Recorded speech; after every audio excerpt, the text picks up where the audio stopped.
Hey, Liberty. Do I look comfortable enough for you? Straight relaxing.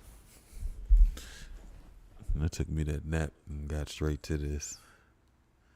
I hope you've been having a fantastic day, family. So glad to be back with you for another episode of. Doo-doo-doo-doo. Okay, hold on. I didn't even realize my other phone was up that loud. Sheesh.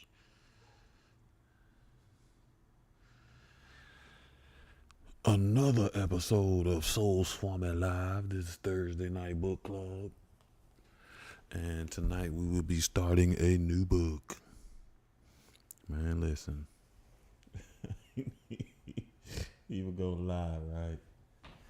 This just kind of been my attire. The last couple of weeks I've been chilling. Dressed cozy, like you said. Definitely warm and cozy. The funny thing about this is I never forget. Oh my God. Thank God for growth. You hear me? Listen. Now, I still wouldn't do this, and I still low key feel the same, but not as intense as I used to then. But I'd never forget, I was trying to holler at this girl, and I remember I'd go to her house to kick it, you know what I mean? And, every now and then I'd actually even spend the night. But every time I went to her house, she was dressed like this, like it was 3 degrees inside. She had fuzzy pants on, fuzzy shirt, fuzzy socks. She looked like Barney, just all fuzzy everywhere. Then we laid down, and I'd be like, man, I feel like I'm sleeping with what they call them, Furbies, the people who dress up in costumes. She was always so furry, and I'm like, man, you ain't gonna ever take none of that off. Nah, like, you're not gonna take that off. She was like, this how I dress. I was so turned off. Like, I get it, you cold, but if you gotta dress like this all the time, every day, you might need to turn up your heat a little bit. But I just was used to a different type of woman. I was used to the type of woman that wears shorts around the house. Or she might dress up a little bit warm, but once you get next to my hot body, listen, I don't care if you 3 degrees. You get beside me, I'm 447 degrees. The funny thing about that is, her iron probably was low, right? But I was used to anemic. My mama was anemic, so she was always, okay, this what made it even funnier, because my mama was anemic. And she was always cold. But she ain't never dressed like the Barney. She just didn't dress inside all the time like Barney. She wasn't one of those naked mamas either now. She wasn't walking around inappropriate. She wasn't walking around underdressed in front of her 2 male children. But she's anemic. She ain't dressed like that. Not to say that's the only way, because I know other anemics. I've dealt with anemics. And the first thing they want when they come to visit me is a blanket I'll throw. So I get it. It's funny because last time I went to the doctor, which went well, it's been about a year not well, for my yearly physical. I can't say it was the last time I went to the doctor. I was at the doctor last week getting allergy shots, so I go to the doctor. But they had me take a little bit of iron. Said my iron was low, but so I blame it on that my iron was low. And my iron, which was funny, it was barely low. So I think I fluctuate in and out. Like I said this a million times too. I think I fluctuate in and out, like right across the lower threshold. So it was like the lowest threshold was 13, whatever that means, and mine was like 12.6. You feel me? So I'm like, it ain't too bad. But I said this is my low iron outfit. But I tell you what, though, your boy been demolishing spinach. Now, me and spinach have become best friends. I put that in food that it don't even belong in. As a matter of fact, I made that chicken hamburger helper Nah, I had chicken ham. Chicken sloppy joes. It's too much. You got me side note.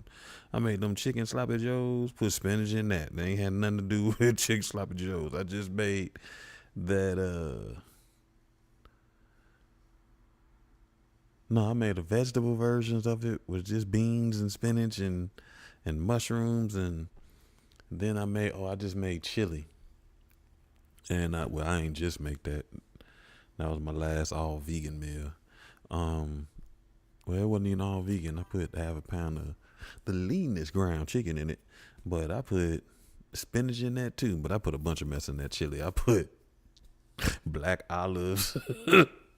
I put whatever came to my mind in there. So it was chili flavored stew and less like chili.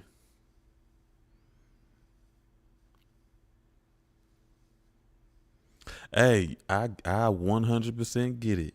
Cause the first thing I do when I get home is take my clothes off. Starting with, I start out with my shoes. I was finna tell a story, but I start from my feet and work my way up. You know what I mean? And I can't sleep with my socks on. I gotta wear them all day. But when it's time to go to sleep, I can't sleep with my socks on. And if I could walk around with no pants on, I remember I started thinking about doing a little series of work from home outfits, and there's just gonna be a bunch of shirts and me in some shorts.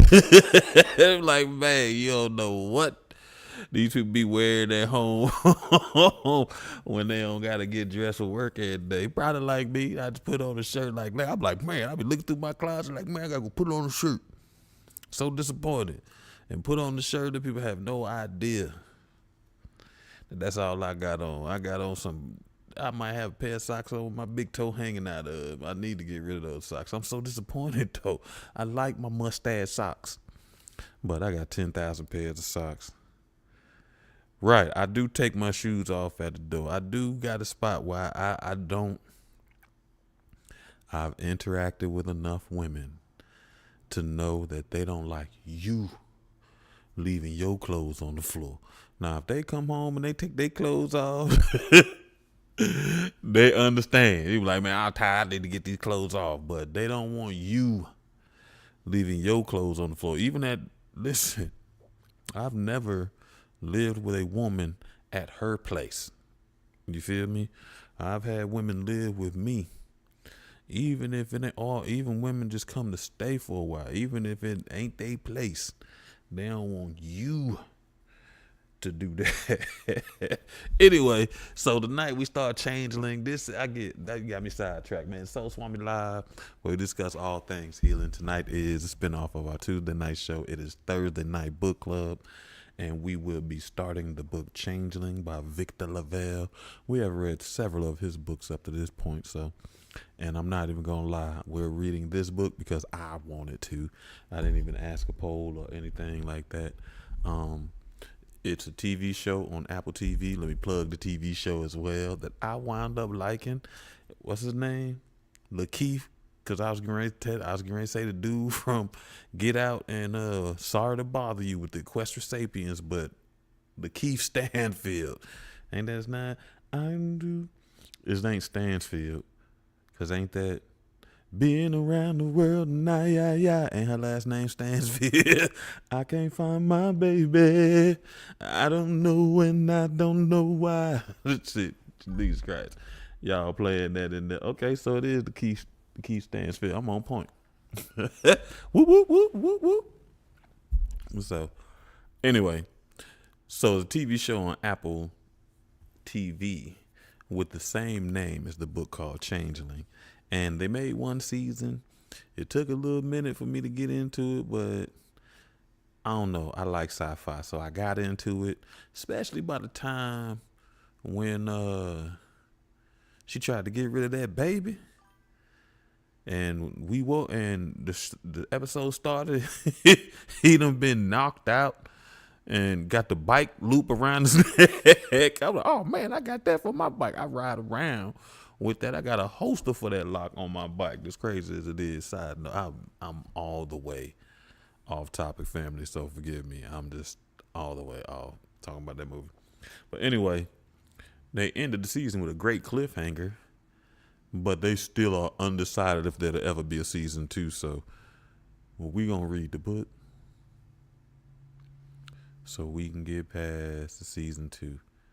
God dog, I almost remember that book. I was trying to remember that other time, but it's called the Shack. It ain't the house. It's the Shack. I finally remembered. I was struggling to remember that book, and I was talking about how he went seeing God, and God was a woman because his baby got passed at the last time they went camping.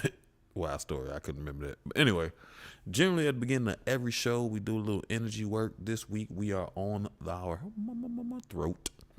Throat is for your authenticity, your communication, your expressions, and your truth. So speak your truth. Make sure that's all balanced. The color for that is light blue, hence the lighting around here. So if you're into color therapy, you want to wear some blue stuff, eat some blueberries, spend some time in a blue light, you know what I mean? Admire the blue sky when we got it. We had that snow the other couple of days and it was cloudy, so this sun been cooking, firing our spirits up. I'm ready for spring, right?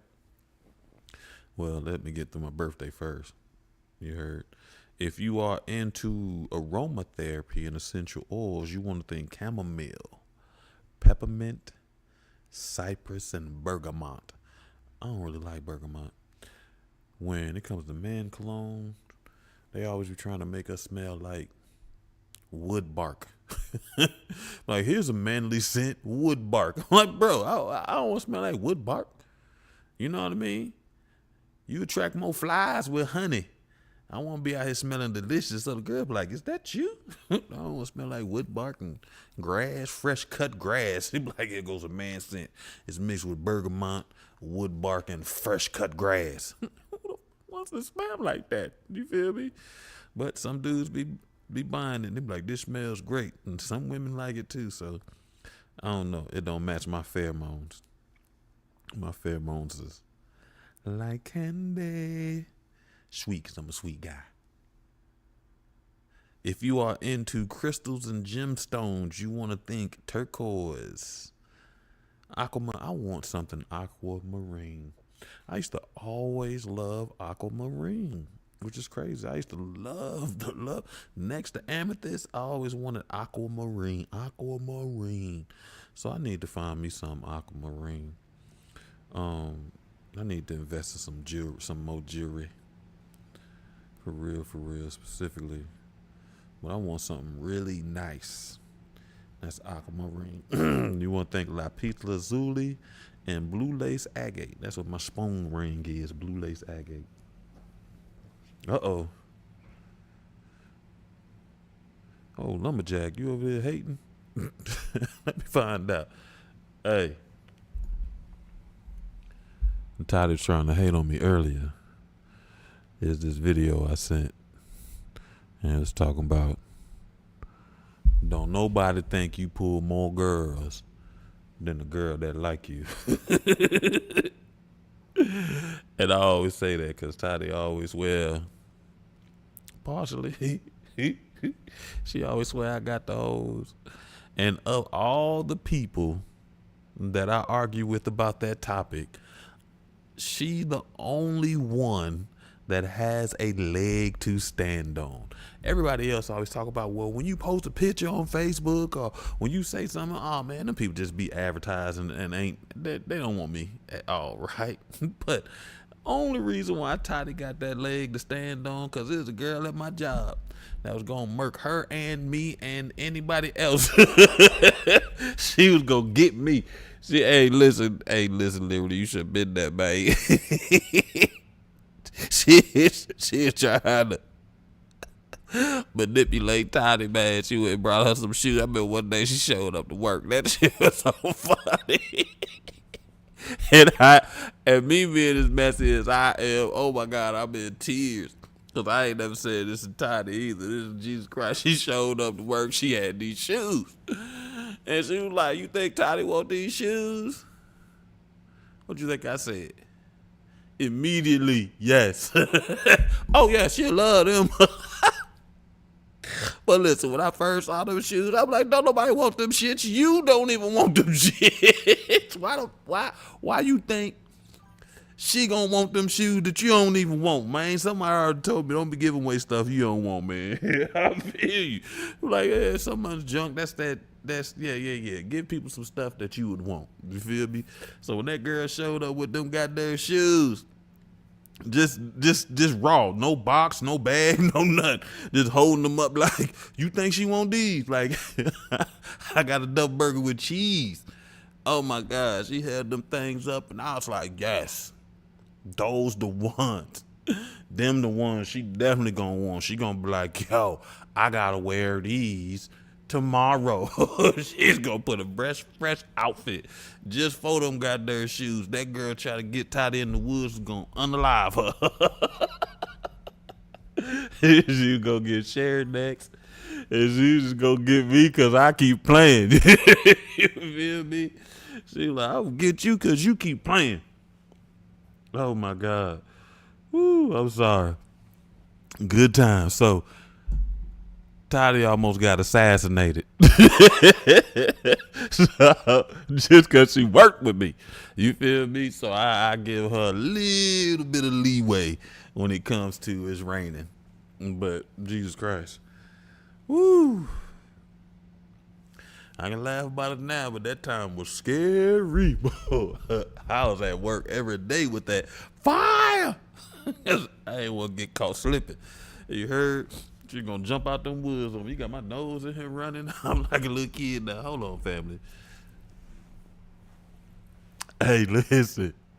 I keep saying that too, that she just gonna pop up. It's about that time. She done already sent her effort, her essence at the job. I don't even work there no more. But every year she pop up, I feel like she just gonna ride by or something. And I'll be out there washing my car, mowing grass or something. She gonna be like, meep meep. You see this smile? Hold on, y'all.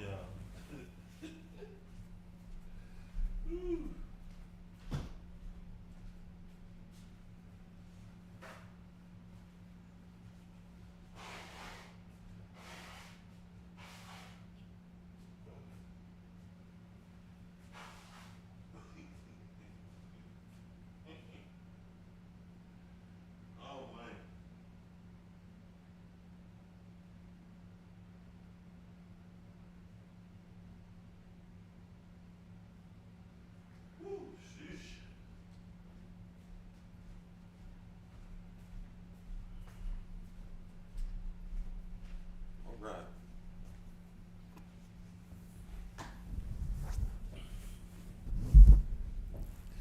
I don't know. Okay, here we go. I guess we're gonna knock it out. So generally we do a little energy work. I said this week we on the throat. I said all that. The next thing we do, honestly, what time is it? We halfway there, man. I don't even feel like doing the bowl. I just want to jump in. I spent bowl time talking and joking. So I guess that's what the energy needed. So we're gonna respect the energy. We're gonna do a little breath work.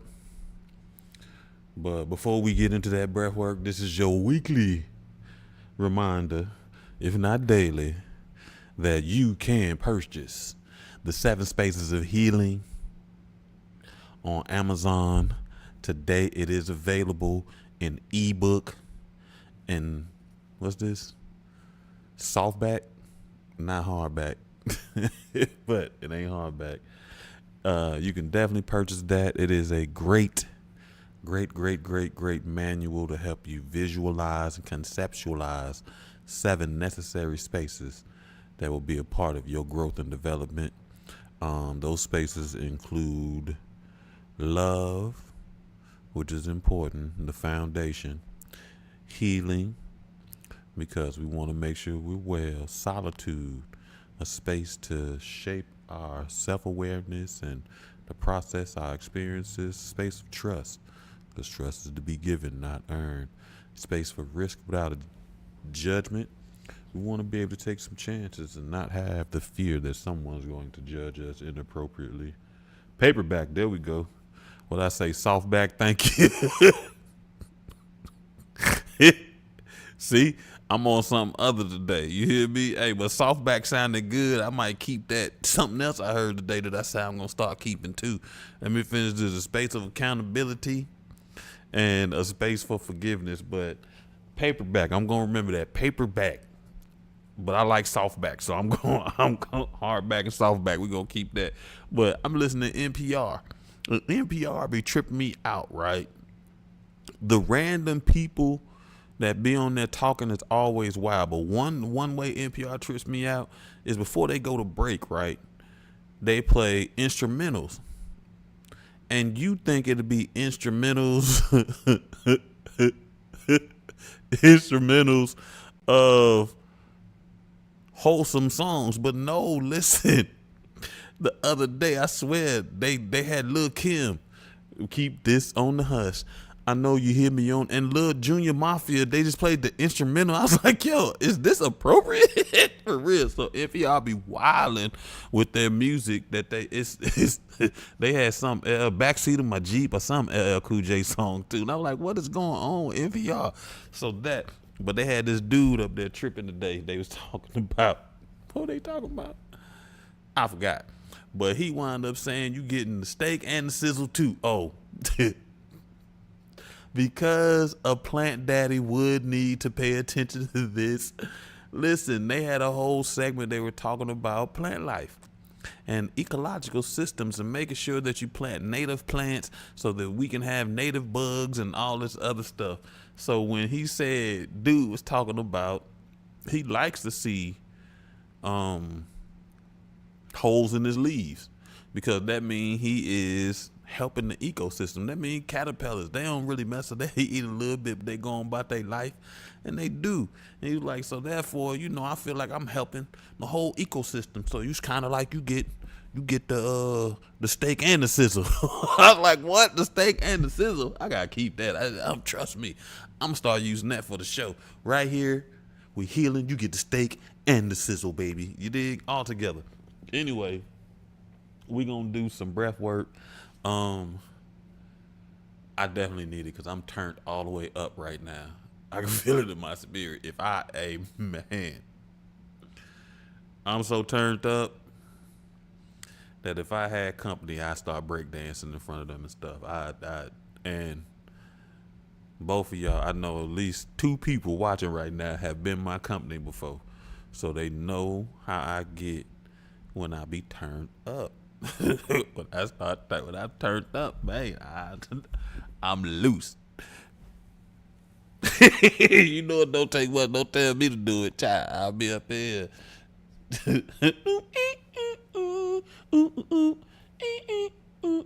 Herbie Hancock on y'all. Okay, so we're gonna do some box breathing. That is not box breathing. We're gonna do triangle breath today. That's all I got energy for. So that's 3-3-3. If you are unfamiliar with that, you breathe in for 3 counts, you hold for a 3 count, and you exhale for a 3 count. But during this time, all you really got to do is just focus in on your breathing, releasing energy that you want to release, and attracting or inhaling energy that you need, and actually kind of keep a focus on your authenticity, communicating, making sure that you're saying things that you need to say in healthy ways, your expressions, whether it be through visual expressions, verbal expressions, written expressions. Just understand your expression, the way you express yourself in the multiple ways. Think about that. And your truth. The truth about you, the truth about your situations, truth in a fairness state of mind. On the count of 3, I will start the count for you, and all you have to do is just listen to the sound of my voice. 1, 2, 3. Breathe in 3, 2, 3. Hold 3, 2, 3. Release 3, 2, 3. Breathe in 3, 2, 3. Hold 3, 2, 3. Release 3, 2, 3. Last time, family. Breathe in 3, 2, 3. Hold 3, 2, 3. breathe, release 3, 2, 3. Listen, when you say do the Chappelle Shuffle, the only thing that I think about is, hey man, I wasn't even on this. Okay, I was. Only thing that I think about is that time when he was in the restaurant and that guy was talking to him about making that movie and he couldn't focus. He started thinking about himself. He was half man, half sheep. You know, his bottom legs was sheep legs, and I'm the real black sheep. I'm the black sheep.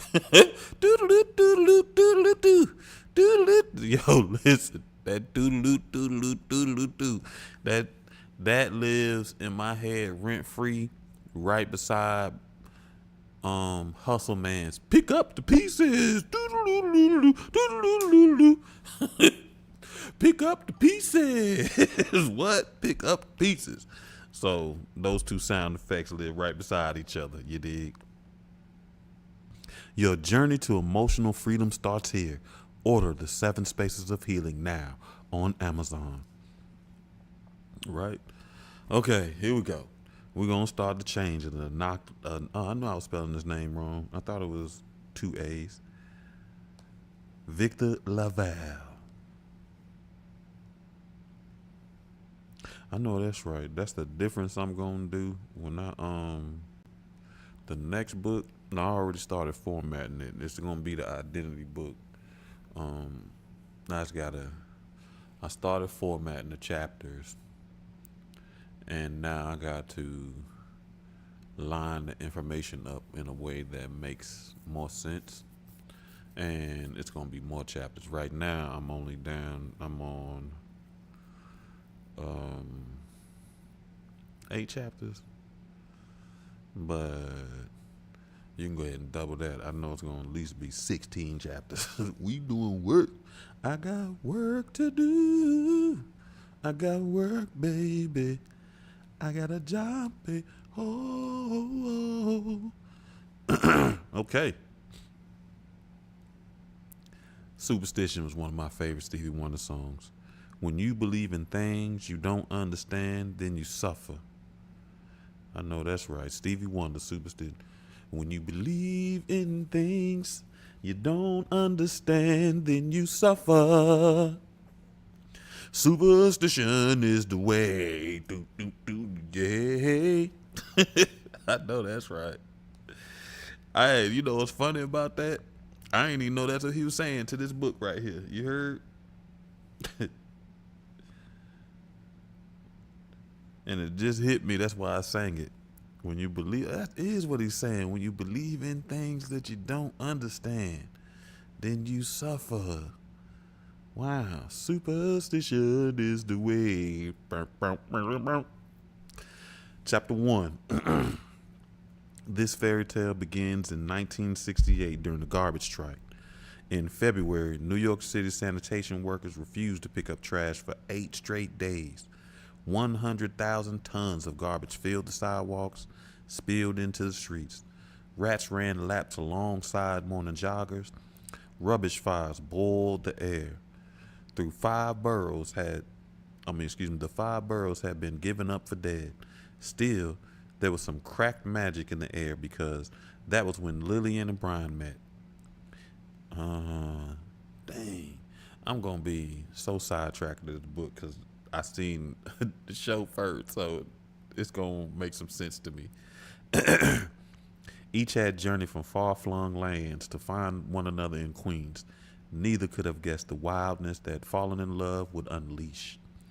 Lillian immigrated from Uganda, while Brian West arrived from the only slightly less foreign territory of Syracuse. This daughter of East Africa and son of upstate New York met at a cut-rate modeling agency on North Boulevard. Neither was a client. Now, that's the first difference from the show, because the main character, the girlfriend, there's nothing about her that says, well, I was going to say complexion-wise, kinda. Cause them Africans always told me I belong in West Africa, cause they're a little chocolater. So complexion maybe, but nothing else about her says African descent. The week of the garbage strike, Lillian got hired as a secretary at the agency, greeting guests at the front desk. That's the second one, cause she was working at a library in a TV show, and not a modeling agency. And he was just like Tommy. And I don't know what he did. He was just living life on the street. A pleasant sight for folks strolling sidewalks saddled with week old waste. Brian, a parole officer. I just told you he was Tommy. I ain't know he had parole for real.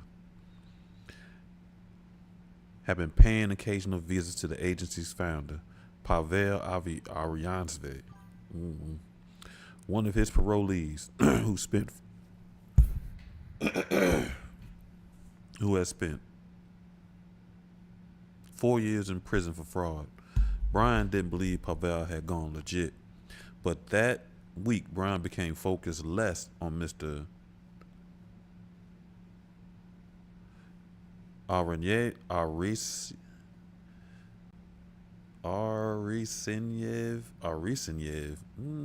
we'll try it, and more on the new secretary who greeted him when he arrived. This sounds more like Scratch. This his mama and his daddy. Okay. Because his mama was from Africa and his daddy was from Syracuse. There we go. Okay. So that makes sense now when we think about it. 'Cause this sounds like the story that his mama was trying to tell.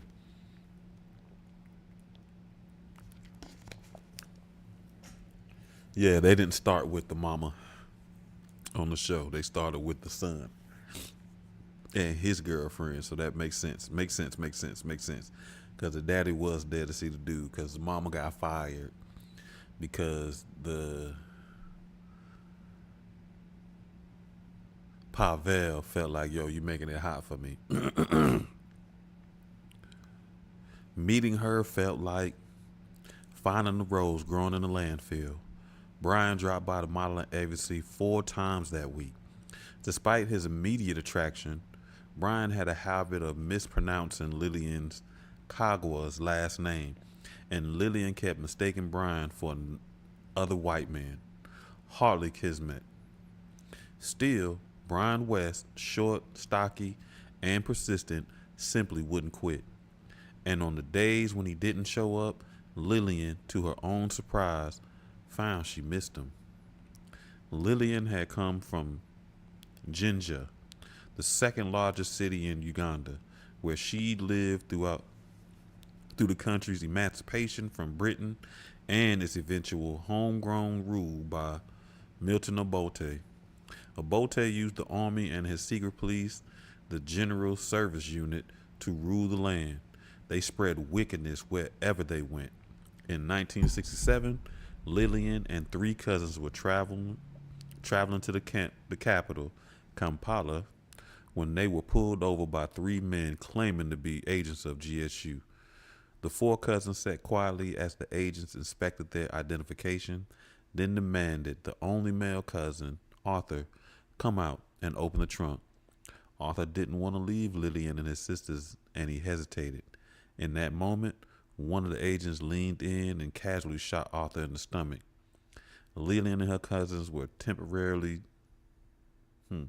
deafened by the sound and blinded by the muzzle flash, but Lillian still sensed the agent who'd fired that gun pawned inside the car to pull out the keys. Lillian, at the wheel, shifted the car in the drive and shot off before her senses had returned to her, weaving across the 2-lane road like a drunk. The agents fired at the car but couldn't pursue it. Their own vehicle had run out of gas. They set up the checkpoint to steal a suitable vehicle and would have wait for another one. Lillian reached Kampala in half an hour, speeding the whole way. Arthur died long before that. An incident like that hardly counted as newsworthy. Uganda as a whole was going buck wild, and Lillian wanted out. 1 year later, Lillian secured a visa to the United States. In 1968, Lillian came to New York. She was 25 and knew no one, but because of Uganda's British rule, she already spoke the King's English, and this made her transition easier. One of the reasons Mr. Pavlov hired her at the modeling agency because her command of English was so much better than his. She made the business sound serious, legitimate, though Brian West's suspicions were right. The whole thing was a scam. Lillian didn't know this when she accepted the work. All she knew was the job paid twice the state minimum wage, $3 an hour. Back in Uganda, she hadn't been able to find work of any kind, so she cherished the gig. And what was a garbage strike compared with state-sanctioned murder? Oh, no, that's right. Nothing. The agency Glamour Time was run out of a windowless second-floor office near Queensboro Plaza, remote from any hub of high fashion, but centrally located for soaking the aspiring models of working-class Queens. Potential clients could join the agency as long as they had headshots. Luckily, Mr. Pavlov had a small studio right there in the agency. He could snap the shots himself for a fee. For certain young women, he offered to take the shots after hours, just the two of them. The streets of New York were overrun with uncollected garbage, but Glamour Time carried its own stink. The only honest aspect of the business was the East African woman answering the phones out front. Mr. Pavlov's business might have run just fine for quite a while, soaking hopeful young women for years, except his damn parole officer had made the front office into a second home. How are you going to run a decent fraud when a cop was stopping by every other day? Brian West was bad for business, and since he was smitten with Lillian, that meant Lillian was bad for business. So Mr. Pavlov fired her. Not the smartest plan, but Mr. Pavlov wasn't bright. Now Brian pursued Pavel, Pavlov. That is from Grand Theft Auto. Mr. Pavel relentlessly, and Inspector Javert from Onondaga County. Charging for the headshots wasn't illegal, but running a photo studio without a permit was enough to count as a violation of parole. Pavel went back to jail. Brian West got accommodation. Lillian needed a new job. She worked as administrative secretary at a law firm in Midtown Manhattan. The new job paid less. She moved into a smaller apartment.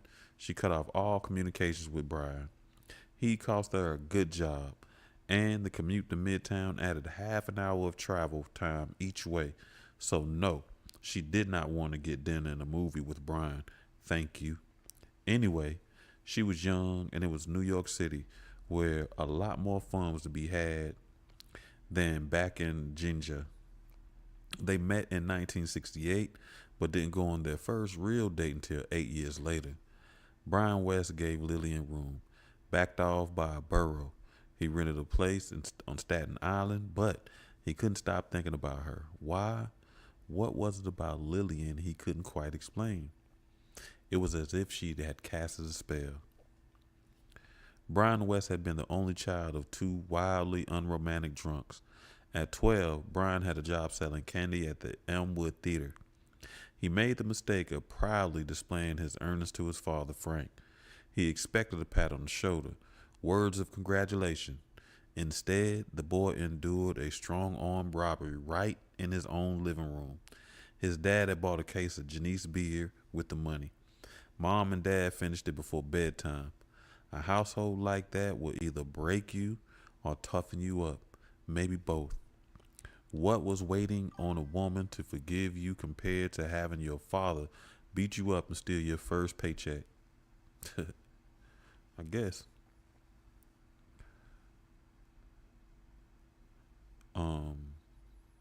Correlation, not causation, but it definitely makes sense why approval-seeking behaviors. Late in 1976, it finally happened.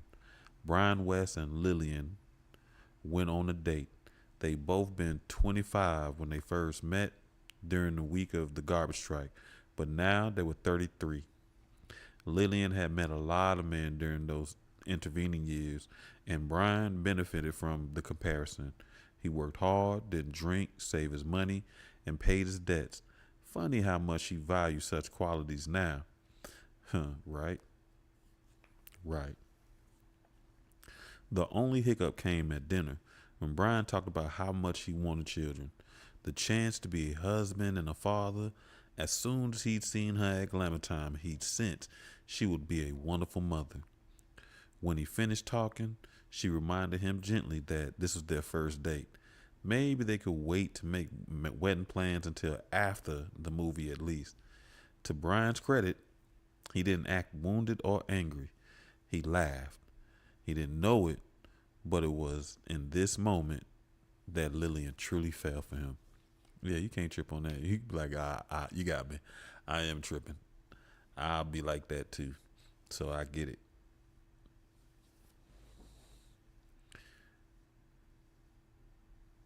Yeah. 8-Year Pursuit is, man, listen. I hear a lot of comments about from the perspective of um if a man pursued you for that long, don't give him no chance because he's going to embarrass you, right?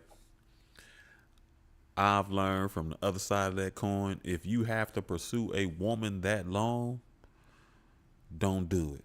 Because when you get her, she's not going to be nothing like what you want. As a matter of fact, she is going to be exactly what she was. The type of woman that will make you chase her for 8 years. You get what you look for. You know what I mean? Because you got women that ain't going to make you do that. You're not going to have to do no years. You feel me? They're going to be equally interested in you and you're going to be able to build. But after that, that's why I find it ironic. She done met dudes that didn't pay his bills, that drank. She done met all types of losers, and now she ready for Brian, right? And then she going to be like, maybe we can wait to after move. Girl, child, you better get your head right. He took her to see Rocky. It wouldn't have been Lillian's choice, but halfway through the movie, she started to enjoy herself. She even saw herself on the screen, a fierce dreamer. That's what this movie was about. And wasn't that her? She liked to think so. Maybe that's why Brian brought her to see this picture. Doubt it. He brought her because he didn't care about what she wanted. To show her something about herself that could never be put into words. He told her a story of being robbed by his father, and she told him about Arthur getting a gunshot in the car. And now here they both were in a darkened Times Square theater together, a pair of survivors. It seemed so unlikely, all the life that led them there, as improbable as a myth. In the dark, she held his hand, though they wouldn't have sex for another 3 hours. Okay. Okay. At least she knew, goddamn. Papa for pimp, you heard? He wasn't gonna make him wait 8 more years, you heard? Papa for pimp. Even though they we it would be accurate to say that their first child, their only child, was conceived right then. A thought, an idea, a shared dream. Parenthood is a story two people start telling together. I know that's right. By April 1977, Lillian was showing. Brian found them a 2-bedroom apartment in Jackson Heights. Their son came in September. Brian thought it would be weird to name a half-black boy Rocky, so instead they named him Apollo. Okay, well that makes sense where he got Apollo, because I was wondering why they called him Apollo. He wore that name like a champion in the TV show though. I am Apollo. Brian liked to carry the newborn in the crook of one arm, cooing to him, "You are the god Apollo. Good night, my little son." S-U-N, and they lived happily ever after, at least for a few years. By Apollo's fourth birthday, Brian West was gone. Brian hadn't run off with another woman or skipped town to move back to Syracuse. The man might as well have been erased from existence. He couldn't be found because he'd left no trail, neither breadcrumbs nor credit card receipts. Gone. Disappeared, vanished. That's right, because, yes. When Apollo was born, Brian and Lillian thought they'd reached the end of the story, but they'd been wrong. The wildness had only begun. Chapter 2. Oh, shoot. Right after Brian went missing, the boy began having reoccurring dreams. Since he was only 4, Lillian couldn't make much sense of the details. Most of it came in the long, hurried babble of a scared child in the night. But she pieced it together. There was a man knocking at the front door. When Apollo unlocked it, the man pushed his way in. He knelt down in front of Apollo. He had a face, but he took off that face. The face underneath was the face of his daddy. Brian West opened his mouth, and a cloud spilled from his mouth. Apollo watched the fog roll out from his father's throat and began to cry. The mist filled the apartment until the boy could hardly see. His daddy picked him up. Now, they did a good job at this part, because I remember this. He kept having this dream. His daddy picked him up. Now the sound of rushing water, loud as a waterfall, filled the apartment. Apollo's father carried him through the fog. His father finally spoke to him. Right about then, Apollo would wake up screaming. His mama called him in the bathroom like he was going to drown him or something. This nightmare came to the kid night after night for weeks. Apollo no longer wanted to sleep, and Lillian couldn't shut her eyes because she knew at some point her 4-year-old boy would be in terror. "You're coming with me." That's what Brian told Apollo in the dream. While trying to console him, Lillian asked why those words made him wake with such fear. His answer cut her down through the flesh and bone. It wasn't fear that made him cry. It was longing. "Why didn't he take me with him?" Apollo said. Eventually, the nightmare passed, or at least Apollo stopped talking about it.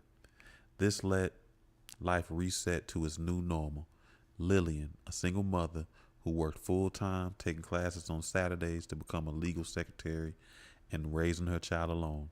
A life both grueling and rewarding. Apollo, a bookish child, growing up to be self-contained and watchful. They stumbled along like that for 8 more years. By the time Apollo turned 12, they never spoke of Brian West, and neither expected him a topic of conversation for the rest of their days. But then one afternoon, Apollo received a message from a man. A gift. Chapter 3. This was in the fall of 1989, and Apollo Kagwa was a junior high school student at IS 237 in Flushing. With Brian gone, Lillian reverted to her maiden name, and she damn sure did the same for her son. He became Kagwa by a legal decree. They erased the West from their lives. Even a self-contained and watchful child like Apollo could end up running with the crew. He had 2 best friends and did well in American history with Mr. Perrault. Lillian had passed her classes to become a legal secretary and found a better job at a law firm in Midtown Manhattan. But the work had her keeping longer hours and not getting home till 8 o'clock sometimes.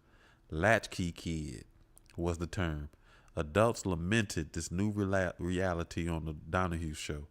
They scolded working mothers who were damaging their poor kids by the need to make a living.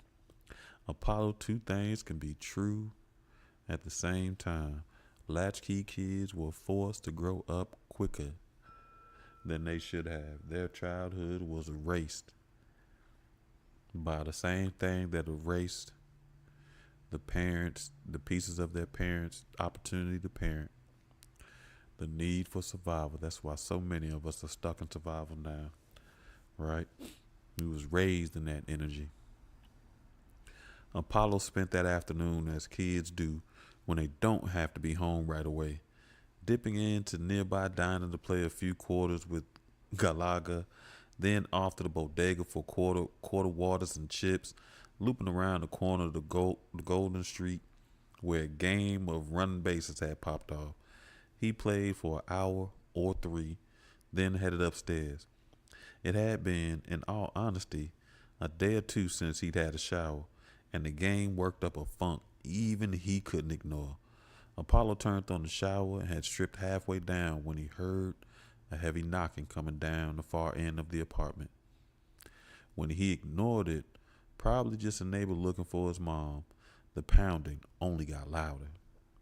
The hot water in the shower started to form steam. When Apollo walked out of the bathroom, it looked as if he stepped out onto a cloud. He made it halfway across the apartment before a prickly feeling ran across his neck. The knocking at the door continued, but he looked behind him to find the steam in the bathroom flowing out into the hall, as if it was following him.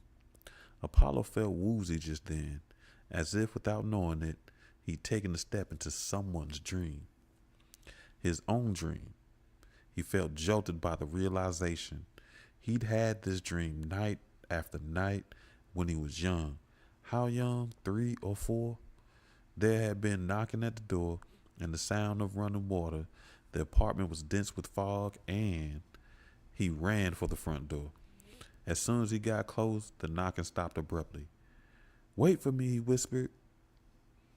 He felt stupid when he said it, even stupider when he repeated it. His father was not on the other side of the door. His father was not on the other side of the door.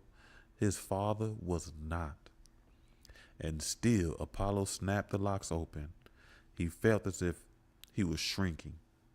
How had he opened the door in that dream? How had he reached the top lock when he was only a small child? Anything was possible in a dream. How about now then? Maybe he'd fallen asleep in the bathroom, sitting in the tub, and some random firing of electricity in his brain had helped this fantasy resurface. Apollo decided not to care. There was a certain freedom in knowing you were in a dream. If nothing else, he might open the door and see his father and be reminded of the man's features. He couldn't remember them anymore, but when he opened the door, his father wasn't there. Instead, a box sat at the threshold. Apollo leaned out as if to catch a glimpse of his father, maybe further down the hall. Nobody there. He looked back down at the box. Heavy cardboard, one word written on the lid in black marker. Improbabilia. Apollo went down on a knee. He picked up the box. It wasn't heavy, and brought it back inside with him. The contents of the box shifted and thumped. He sat on that carpet in the living room. He opened the lid. Chapter 4. "That was your father's box," Lillian said. Apollo didn't notice the sun had set, didn't hear his mother enter the apartment. It was only when she touched the back of his neck that he became aware of anything else at all. She dropped her purse and crouched beside him. "Where did you find all this?" she asked. "Someone left it at the door," he said. Apollo had spread the contents out on the living room carpet. A pair of movie ticket stubs, the headshot of some young white woman, the rental agreement to an apartment in Jackson Heights, the bill for an overnight stay at a hotel on 9th Avenue, right near the Times Square, a small stack of receipts for takeout food, a marriage certificate for Brian Rest and Lillian Cagua, and one children's book. That's the children's story he kept on saying throughout the show. Apollo turned to look at her, and she reared back, standing straight, trying to recover. "Tell me the truth," she said. "Was this in my closet? Did you go through my things?" Apollo pointed to the front door. There was a lot of knocking, I thought. He stopped himself. I didn't know who it was. I was about to take a shower. This was when Apollo registered the running water was still going. He got to his feet and sped to the bathroom. Because of the slow drain in the apartment, the tub was overflowed and the bathroom floor showed puddles all over. Apollo, Lillian shouted when she found the mess. She pushed past her son and turned off the water. She pulled towels down from the rack and laid them on the floor. I have to go check on Miss Ortiz and make sure we didn't leak through the ceiling. Despite the impossible box in the living room, there were some concerns no parent could ignore. For instance, did her son just cause a major accident for their downstairs neighbor and kind old woman who used to babysit this thoughtless child? And how much might it cost her to fix Miss Ortiz's ceiling? Lillian left the bathroom and Apollo followed her. On her way to the door, she glanced back at the box, the items on the carpet, and quickly returned to them. She leaned over and snatched up one piece of paper, turned, and left the apartment. Apollo returned to the living room. Lillian had taken the receipt for the overnight stay near Times Square. That's in the TV show. She got on them spirits. She was drinking and was reliving that receipt came out that suitcase. She thought she was hiding something, but it didn't matter. In the time that he'd been sitting there, he'd basically committed all of it to memory and tried to connect the items to the stories he knew about his mother and father. One of the things he hadn't been sure about was the bit his mother just confirmed. How could a man who had all of these things just abandon his wife and child? And how had all this evidence ended up at Apollo's front door? He looked at the lid of the box again and read the word etched across the top, improbabilia. His mother would have to explain what most of the items signified, but one seemed easier to grasp. The children's book, Outside Over There by Maurice Sendak.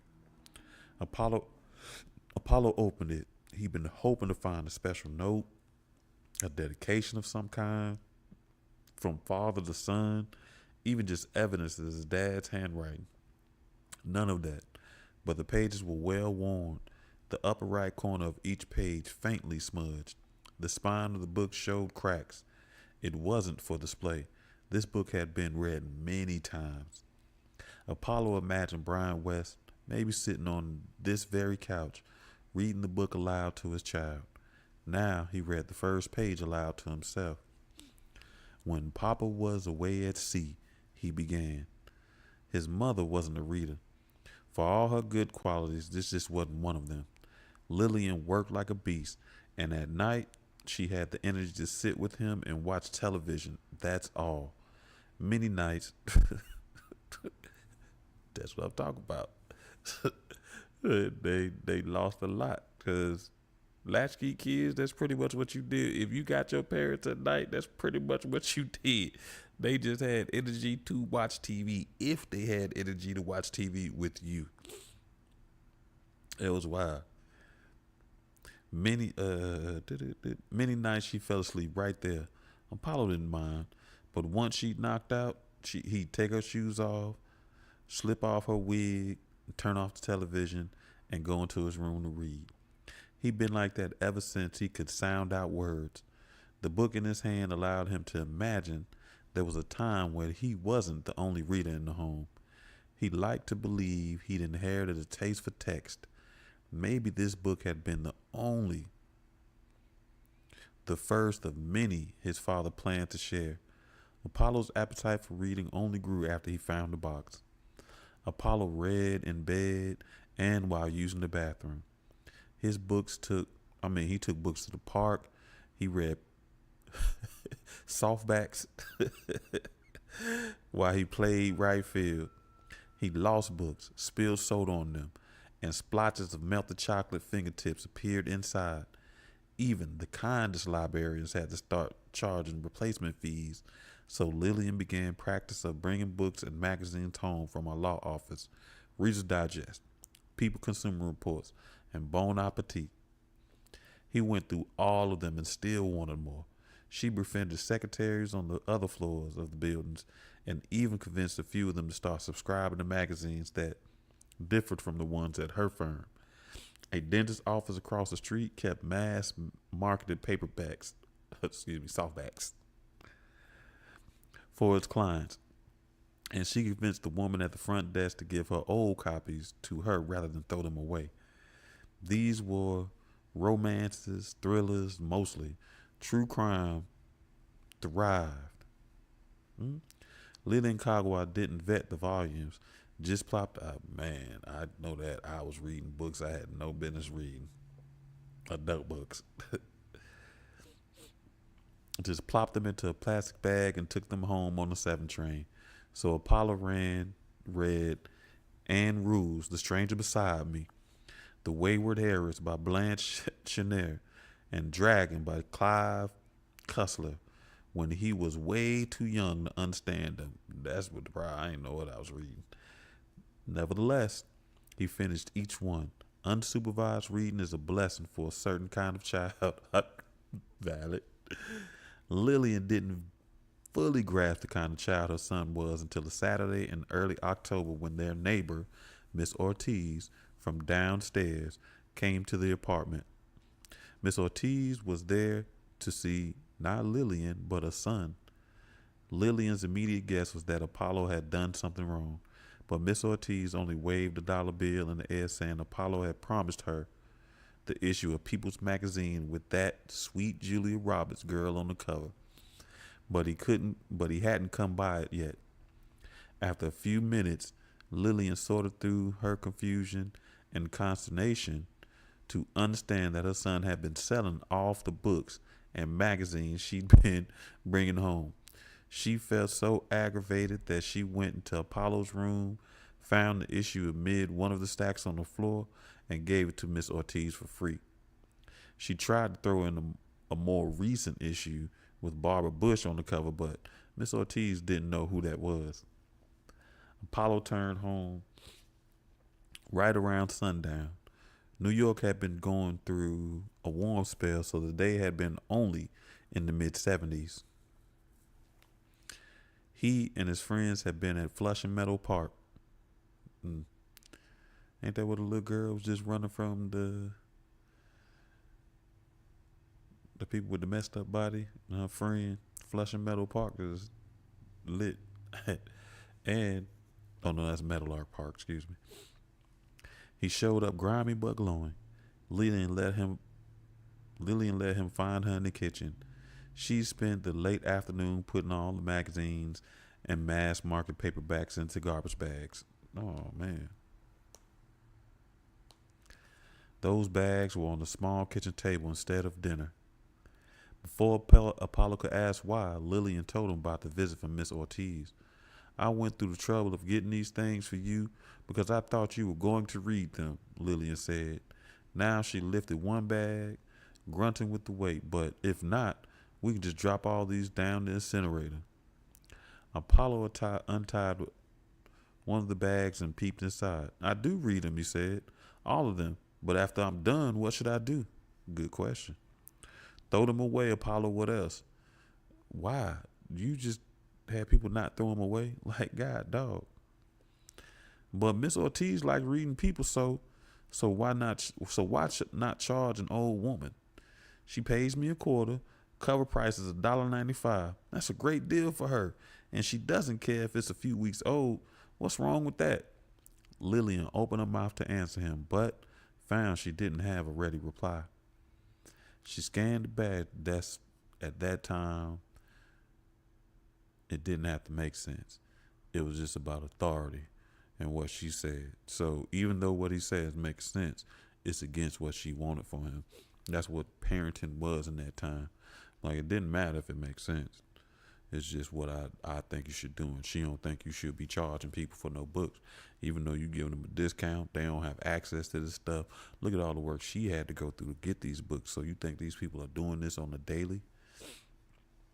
Child, the stuff I can't sell, I throw away. But I do pretty good around the neighborhood. You're 12. Hey, shoot, I started selling buttons and stuff at maybe that's why this story sit with me, because I definitely was selling stuff. I was 9, 10 and started trying to hustle buttons and candy. Man, you're 12, Lillian said, sitting down with the plop. Where did you learn to do this? Apollo remained silent a moment, then smiled wildly. You, Mom. I learned it by watching you. That sounds like those drug commercials. What does that mean? You work so hard, I see that. And I'm your son, it's in my blood. Lillian pointed to the chair beside her, and Apollo sat there. She watched him for a long count. If you're going to run a business, you should have business cards, she said. Your name should be on them and a phone number. I guess we could put the home phone there. I'll get them made for you. I'll get them for free through my office.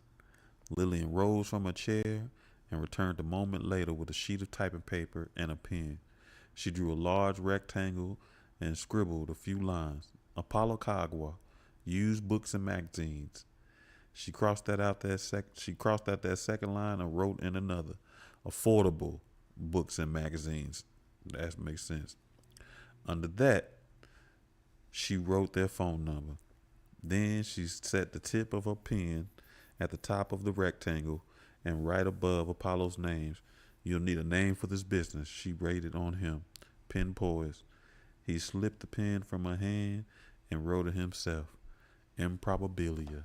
I know that's right. That's cold. Let's see. Okay, I do want to read one more chapter. And it's a short chapter, so we can knock through it. Apollo might have gone to college if it wasn't for a man named Carlton Lake.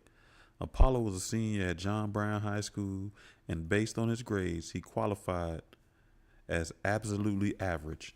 B's and C's straight down the report card. It had been that way since ninth grade. A surprise to some of his teachers, since the kid could be counted on for brains and even study, but school wasn't his true enthusiasm. All Apollo Kagwa cared about was his business. By the age of 17, he turned improbabilia into a thriving concern. So that's why he was running around getting old books from estate sales. The kid was known in Queens, Manhattan, and the Bronx. Rare and used books. Lisa's mama saw his talent and fed into his vision. You know what I mean? Help him shape out a vision. Because definitely he was selling some stuff. Child. The kid was known in Queens, Manhattan, and the Bronx. Rare and used book dealers learned from him because he would call a shop cold and ask if he could stop by. A fellow reader who happened to be near and wanted to make a courtesy visit, sure, they'd say, baffled by the decorum. These guys weren't generally known for their Emily Post, and as soon as some 15-year-old black kid clumps in, he's got a pack on his back that will make a mule buckle, and he introduces himself as Apollo. The kid's glasses are so large they should have been windshield wipers. He entered their stores and tried selling off weathered issues of magazines like Connoisseur and Highlights. The combination of entrepreneurial spirit and absolute naivety was enough to make some of those old booksellers fall hard for that 15-year-old. Through them, he got the education he craved. They taught him how to value a book, how to navigate estate sales, and the best spots to set up for a table for antique shows. Other booksellers were far less welcoming. When he shared his stock trying to sell, they'd accuse him of having stolen the merchandise. Maybe he'd broken into a storefront and looted whatever he could. A few stores, the higher-end spots in Manhattan, had a buzzer entry at the doors. This was the era of Bernard Goetz, shooting black boys in the subway, and many white folks in the city cheering him on. Every kid with excess melanin in him became super predator. Even a black boy with glasses and a backpack full of books. He might be standing at the entrance for 15 minutes while the clerks pretend not to notice him. To make things worse, Apollo would find himself wondering if he actually was frightening, a monster, the kind that would drive his own father away. That conviction flared brightest at moments like this, when the world seemed to corroborate his monstrousness. If he wasn't careful, he'd be consumed. To endure these humiliations, these supernovas of self loathing, Apollo dreamed of a mantra, or maybe the words came to him from an old memory. One he'd repeat to himself while he stood there being judged. I am the god Apollo. I am the god Apollo. I am the god Apollo. He chanted even that he soon felt downright divine. But that didn't mean those store owners let him in. In 1995, senior year of high school, he got accepted into Queens College. But the summer before school started, one of the dealers who mentored Apollo gave him his graduation gift, Confessions of a Literary Archaeologist by a man named Carlton Lake. Lake gives a history of his life as a collector of rare and valuable books, manuscripts, music scores, and even letters from an era of Napoleon. While the collector and his collection apparently became quite famous, the early part of his book tells how he became to love these materials. He'd been a big reader and a browser of secondhand bookstores. When it came to time to truly collecting books, that kind of cost him more than a couple of quarters. Lake mentioned he was abetted by an indulgent grandmother. I know that's right. In those words, Grandma bankrolled him. And quickly enough, Carlton Lake was collecting the great 19th century French poets Baudelaire, Verlaine, Rimbaud, Marmalet. Soon he had his moments of revelation, illumination he calls them, when he made his first great purchase at an auction in New York. He bought a copy of Baudelaire's Les Fleurs de Mal, Flowers of Evil. Les Fleurs de Mal, Flowers of Evil. And inside found corrections written in the margin by Baudelaire himself. With this find, he became a literary archaeologist. For Lake, this was the start of his true calling. He became a bookman. By the time Apollo finished reading that anecdote, he knew he wouldn't be attending Queens College in the fall. Though he didn't have a grandmother bankrolling his purchases, and despite the reality that he didn't yet know the difference between Baudelaire and Beatrix Potter, he still felt sure that he was a bookman. If Carlton Lake could do this shit, why couldn't he? The son of two fierce dreamers had became one too. I know that's right. Hello? Hello, everybody. You need to be in line. All right. We'll pick up where we left off on chapter 6 next Thursday. I hope you have a fantastic weekend. Remember, this week is our throat, and we're being mindful of our energy as it relates to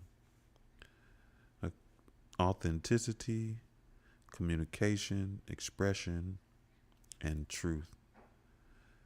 Oh, that's what we didn't do. We jumped into this book. I was all off.